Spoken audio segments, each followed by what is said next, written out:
ఓం శ్రీ గురుభ్యో నమః. ఓం శ్రీ గణేశాయ నమః. ఓం శ్రీ త్రిపుర సుందర్యై నమః. ఓం శ్రీ లలితా సహస్రనామార్ధ చంద్రిక.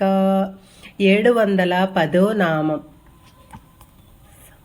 సంప్రదాయేశ్వరి, సాంప్రదాయములను కొనసాగునట్లు చూచే అధినాధురాలు. కాలంతో పాటు మార్చవలసిన అవసరము లేకుండా వంశపారంపర్యంగా వస్తున్న పద్ధతులను సంప్రదాయము అంటారు.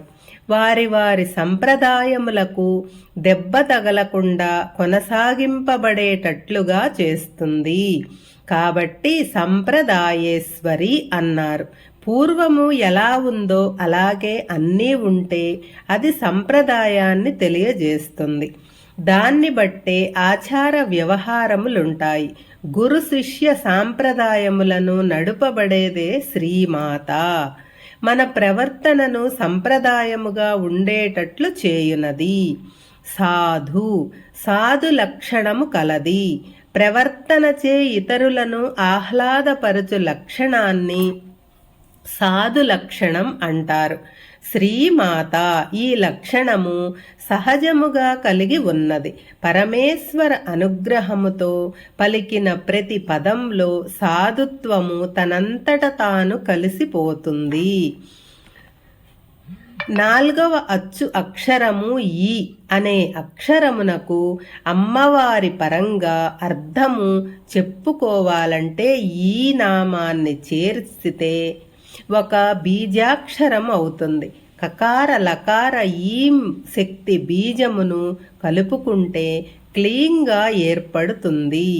ఇది కాళికా బీజముగా ఏర్పడుతుంది. శక్తి బీజ మాతృకావర్ణ రూపిణి అని చెప్పవచ్చు. గురుమండల రూపిణి, గురు పరంపర రూపంలో ఉంచునది. అవిచ్ఛిన్న సంప్రదాయ గురువుల వలన లభించిన విద్య, సంప్రదాయ విద్య, ఆ గురు పరంపరను శ్రీమాత గౌరవిస్తుంది. లేకుంటే సంప్రదాయమే నశిస్తుందని ఆమె ఆవేదన.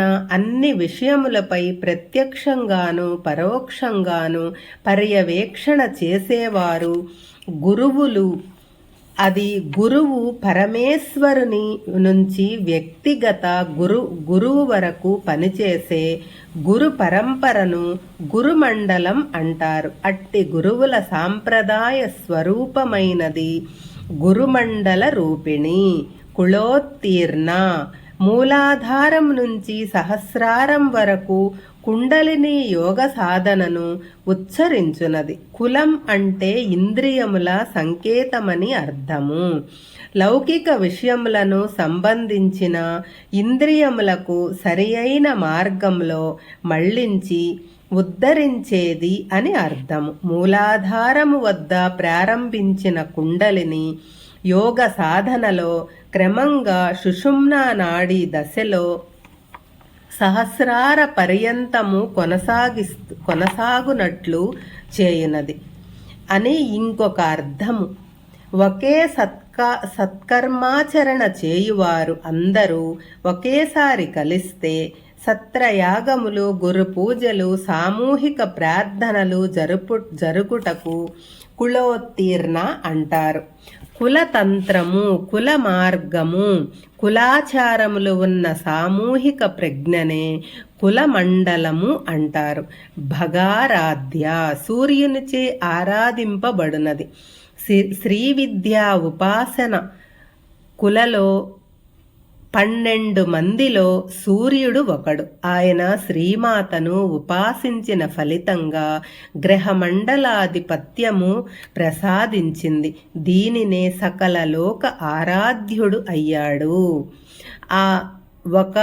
ఓ అంటే బుద్ధి స్వరూపాన్ని, వివేకాన్ని సూచిస్తుంది. గా అంటే ప్రాణ స్వరూపాన్ని, అపరా ప్రకృతిని, చైతన్యాన్ని సూచిస్తుంది.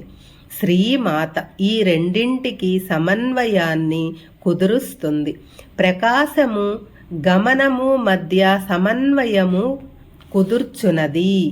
మాయా లేనిది ఉన్నట్లు ఉన్నది లేనట్లు భ్రమింపజేయు లక్షణము పుట్టిన ప్రతి జీవి పోతాడని తెలిసినా తాము మాత్రము ఉంటామనే ఆశతో మందులు మంత్రాలు యోగాలు ఏర్పాటు చేసుకొని చివరకు ఇవేమీ పనిచేయకుండానే పోవటం, ఇదంతా చూసినప్పటికీ ఇతరులు మళ్ళీ అలాంటి ప్రయత్నాలే చేయటం, ఇదంతా మాయా. ఇలాంటి మాయలన్నీ ఈ సృష్టిలో ఉన్నాయి. ఇలాంటి మాయలు శ్రీమాత ఏర్పాటు చేసింది. ఈ మాయే లేకపోతే ప్రపంచానికి స్థితి లక్షణం లేకుండా పోయేది. సృష్టిలో క్రీడార్థమై ఏర్పాటు చేసిందే ఈ మాయా. మధుమతి మధురానుభూతి స్వరూపిణి, బ్రహ్మ పదార్థాన్ని పొందిన బ్రహ్మైక్య స్థితిలో ఉన్న పరాకాష్ఠ ఆనంద స్థితిలో నిండి ఉన్న రూపము మధుమతి నామం. ఈ తుర్యాతీతావస్థనే మధుమతి అంటారు. మహి అన్నింటికీ ఆధారభూతమైనది. అన్నీ దేని మీద ఆధారపడుతున్నాయో చిట్ట చివరికి ఎక్కడికి వెళతామో దానిని మహి అంటారు. ఓర్పు ఒక రూపాన్ని పొందితే అది మహి అవుతుంది. వేదములలో ఈ మహీదేవతనే అదితి అంటారు. గణాంబ గణపతికి తల్లి. అక్షర గణములకు అధిపతిని గణపతి అంటారు. గాకారము చేత సూచించబడేవాడే గణపతి. సకల భాషా గణాలకు ఆమె తల్లి. ఆమె అనుగ్రహము కావాలంటే గణపతినో కుమారస్వామినో ఆరాధించాలి. గణపతి ప్రథమ గణాలకు నాయకుడు, సర్వగణములకు తల్లి ఆమె. గుహ్యకారాధ్య కుమారస్వామి సేనాది పరివారంచే పూజింపబడునది. యక్షులలో ఒక జాతిని గుహ్యకులంటారు. సహస్రారక మండలంలో ఉండే చంద్రమండలాన్ని గుహ్యస్థానమని, ఆ స్థానాన్ని అమ్మవారి నిలయంగా ఆరాధిస్తారు. కాబట్టి ఈ నామానికి గుహ్యకారాధ్య అని చెప్పారు.